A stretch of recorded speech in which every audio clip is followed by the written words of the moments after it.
Hello, my little piggies. Welcome back to I Am a Bit of an Expert, a Peppa Pig podcast. I'm your host, Josh Chapman, and joining me down the line from, well, he's not in Adelaide. He's somewhere else. Where are you, Matt Frost? I'm in the southwest corner of Queensland in the bush. So thanks, Josh. And In the how Sunshine are you? State. I'm Yeah, good, mate. How you doing? I'm very good. There's been nothing but sunshine here, so I don't think I've seen a cloud for the last 2 weeks. So That sounds very nice. Sounds like a happy sunny day, as Peppa would say. A lovely sunny day.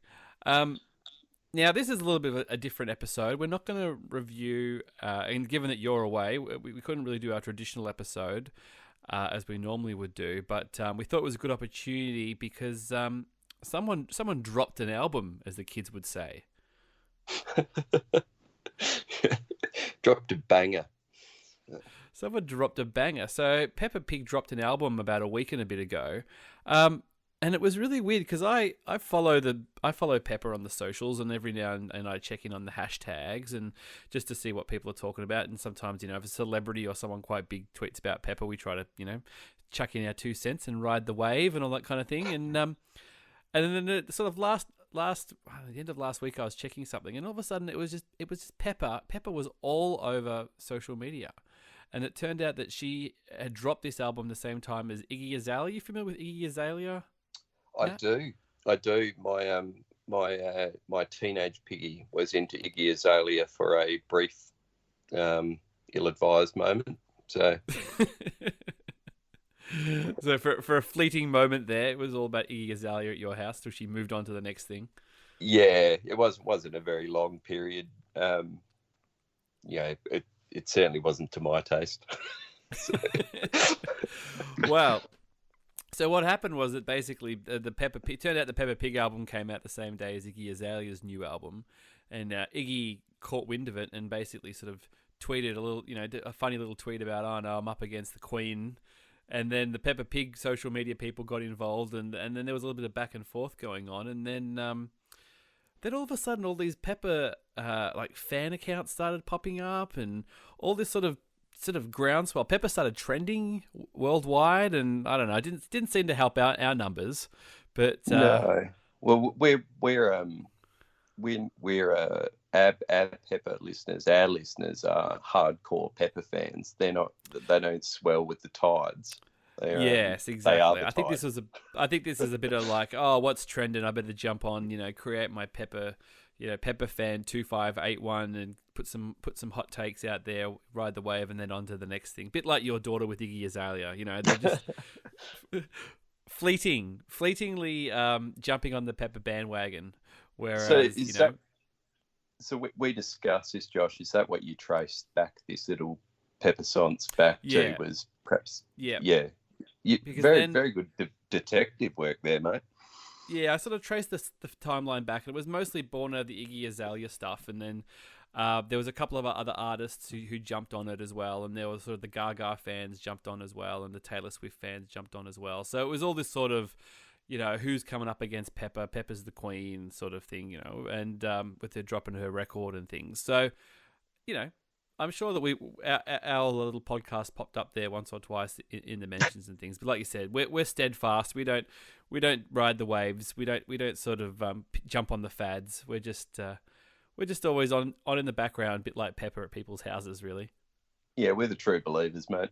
I must admit, when you alerted me to the this sort of little Pepper songs, and it's nice that it was sort of born out of pop music, and I might not like Iggy Azalea's music, but certainly got nothing against her.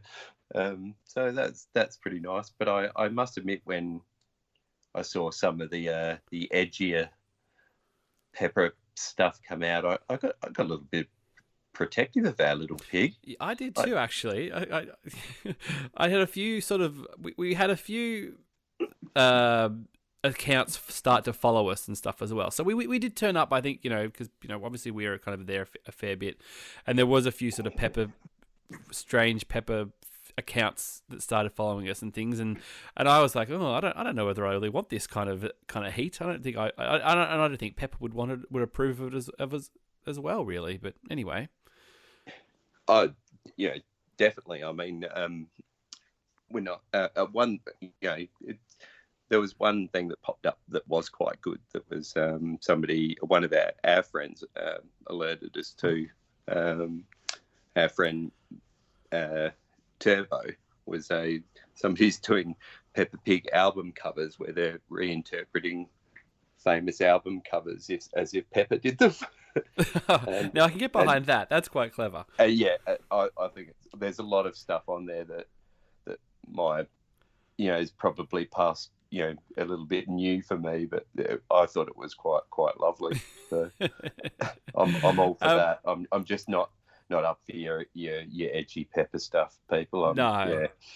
And the only other thing that kind of started floating around was, I don't even know if it was actually real or not, was that somebody had put on Google or somebody alerted on Google that they said that Peppa Pig was 7'1". How tall Peppa was. So we got a fair few questions about that, and it turned out that she was as tall as Shaq, or she was as tall as General Grievous from Star Wars, and all these other people, and which was even more terrifying because that would make Daddy Pig probably about 20 feet tall.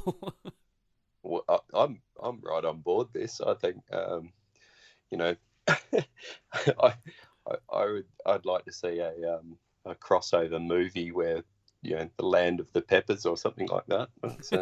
Well, they're all just huge. I think our response was that we better make sure they don't try and invade us from Pepperville, because they'll be the dominant species if they're all twice our size, which would be a bit of a worry. But you might be able to tell me, because I've never seen the film. Weren't the grown-up Smurfs in that Avatar movie, weren't they giant as well? Yeah, they were actually probably roughly around that height. I'd have to double check, but they were all about a good foot sort of taller than the average person, maybe a little bit more. Well, perhaps that could be the sequel to Avatar. They just go to Pepperville. See, I'll go. See, don't worry about Avengers taking Avatar's spot in the box office. Let's just set it in Pepperville, and you got our money. Yeah, that's right. I already paid to see the Peppa Pig movie, so I'll happily go see Avatar 2 Pepperverse. Well, I paid $17 for this for Peppa's new album, so which blows my hair back. You could have just bought a subscription to Spotify and listened to other music and just listen to it as well. But I think I've gone on a pretty ill-advised rant to my teenage daughter about how I don't believe in streaming services. So I sort of backed myself into a little bit of a corner. I did mention it to Kat when you said that you'd spent it, and I said, "Oh, you mustn't have Spotify." She's like, "Oh, dear." I said, "Yeah, Matt strikes me the kind of guy who's got a big vinyl collection. He's got to have the physical copy. It's all about the purity of owning the item." Oh God, I'm being quite correctly called out here. Yeah, well, I've got boxes of CDs that my parents have brought back from that I'd left there when I moved overseas, that I've still got to find somewhere to put. So, anyway, Peppa Pig, my first album. She's dropped it. Now, let's not beat around the bush here. This is music designed for the children fans of Peppa Pig. Yeah, look, I think that the fact that we do a podcast about Peppa speaks to the wonderful way that the show speaks to both children and adults. This album does not. Yeah. So, now, I had to listen to it a couple of times. Now, I think 95% of this album, actually, which you probably don't know because you haven't seen the film, are actually songs that are in the film. So, in between all the sort of episodes, because the Peppa Pig movie is essentially a bunch of episodes, and they have the ones towards the end have a slight narrative around the festival and things. But especially early in the film, there's a lot of these musical interludes where there's a bunch of kids sort of dressed in Peppa gear, and they're doing little stories, about brushing your teeth and doing this and doing that and doing things. And it's the kids, it's just a bunch of like human kids singing the songs and things. So a lot of these songs are in the movie. So this is almost like an unofficial soundtrack or the official soundtrack to the film. Most of these turn up.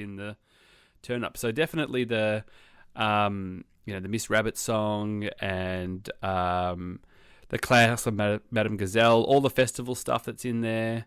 The Busy Miss Rabbit, Rainbow is a staple hit. Yeah. They had to put a few hits in. But a lot of... Part of the contract, she had to do half originals and half standards. Or yeah, that's right. It's a cover of standards. She did My Way as well at the end and stuff. And but a lot of these turn up. So the Super Potato theme is in the film. There's an episode they go watch the Super Potato movie. It's in there. I believe the Expert Daddy Pig one might be. A lot of them. A couple of them were in the episodes, but a lot of them were these. So anytime it's just a majority of just children, random children singing, they're just sort of these interludes in between the episodes in the movie, and then a couple of them were in the actual episodes. And the funny thing was as well is that listening to it on headphones at work, and I'm so used to listening to Peppa in my headphones, and we're on series 1, and this is like the last Peppa actress, and there's a real distinct difference of the voice. That is very noticeable. Yeah, I really picked up that it's not the same girl who played Peppa in the original ones as it does at the end. You're not the girl you used to be. No, it's not.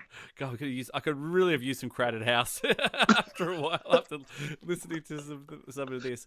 But yeah,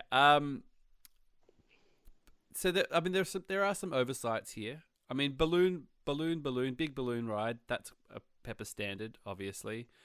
Jumping up and down in muddy puddles is another standard. Daddy Pig gets his own song. We should really talk about that. Mummy Pig, I think we hear Mummy Pig's voice almost once in this whole album. She barely gets a look in. Yeah. Mummy Pig. And I think can't say I'm happy Granny, that. Yeah, and I think some of the kids get a little bit of a look in, but not much. I think Susie Sheep gets a song. Daddy Pig gets his own song. Daddy Pig seems to be doing a little bit more heavy lifting than some of the rest of the family. But, yeah, I don't know. And then the biggest oversight of all that I found was no Rockin' Gazelles. Yeah, and I don't know how you go with it, but chorus of children singing continuously is not... It's was okay on Another Brick in the Wall by Pink Floyd, sort of for a period, but not all of it. And yeah, I don't know. It was a tough listen. Yeah, I think I liked a lot more when the characters were singing. So. Yeah, well, that's the thing. That was the thing about the movie that was sort of the Pepper episodes were the best part, and the sort of the weird interludes with the children singing and things like I get it. They've got to pad it out into a film. They're the bits that are a little bit tougher to take. Perhaps if some 7-8 foot animals sort of came in and sort of swept the children away. Yeah, I'd be listening then if they made me sit down and listen. If a 7 foot tall Pepper sat me down and told me that I had to shut up and listen and enjoy it. I'm like, all right. And to be honest, I haven't even told Olive that this album exists because I'm like, I don't think I really want this playing in my kitchen while she's happy. We play Double J radio or there's a couple of songs that we've managed to get Olive that she quite likes. She likes Dr. Worm by They Might Be Giants and stuff. Very listenable. If she finds out that there's a Peppa Pig record, I'll never hear the end of it. I'll just hear this album on repeat over and over again. Yeah. So I guess, our kids never really took to past about 2 or 3 to kids. Even Beanie's only 3, and she doesn't really. They just like pop and rock music. Yeah, right. So there's no telling what sort they'll like. They sort of happily, you play one thing and they'll hate it, but they'll like, Taylor Swift, they'll love that, and then you put the Dead Kennedys on and they'll like that, and then you put something else on and it'll be like, no, don't like that. So, well, Australian, rock band, very popular rock band of the last 20 years, Regurgitator, they just released a children's album, so that's got a lot of play at our place, and Kat took Olive to their show at the Corner Hotel that was on during the school holidays. So, I used to go see Regurgitator play, the Prince Band Room and stuff in Melbourne back in the day. And now my daughter's going and rocking out to their kids' show. So, if you want to get a good kids album, I would recommend Regurgitator's Pogo a Go-Go show. I believe that's what it's called. Maybe leave my first album on the, save it for the movie. I think like when you get around to seeing the movie, Matt, you'll hear a lot of these, and in context, they're probably a little bit better. Okay, that's nice to know, because really saying that, you weren't really selling me on this movie, so might have been a bottle of wine to watch that one, I think. But yeah, well, we will do the commentary track at some stage, but yeah.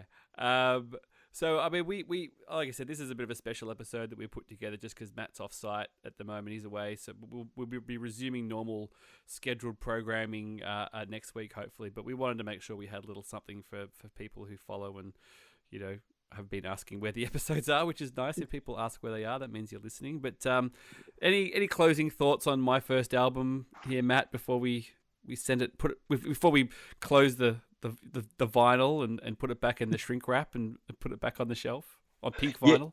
Yeah, I guess I'm just wondering how I've been sort of fairly scathingly critical of the album and of Iggy Azalea and just music in general. I just hope that when I release our new Peppa song in a couple of weeks, that doesn't come back and bite me in the ass. So we need to start. We have to try and find out who's releasing an album on the same day so we can get a bit of heat going. We need Taylor Swift or somebody to. We'll ask our friend Eric Struthers when Taylor Swift's releasing an album because he loves Taylor Swift. Hello, Eric, if you're listening.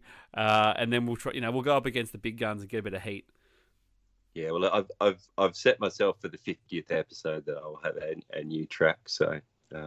Great. Well, I look forward to it. Great. Well, thanks for listening, everybody. You can catch us at the socials at Peppa Pig Pod.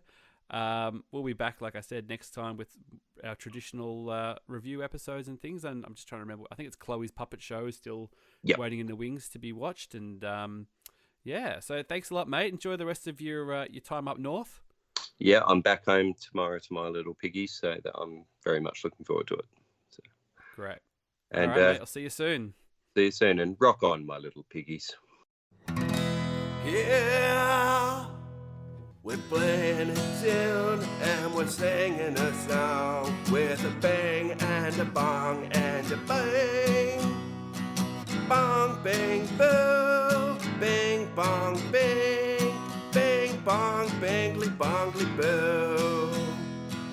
Bong, bing, boo, bing, bong, bing, bing, bong, bangly, bongly, boo.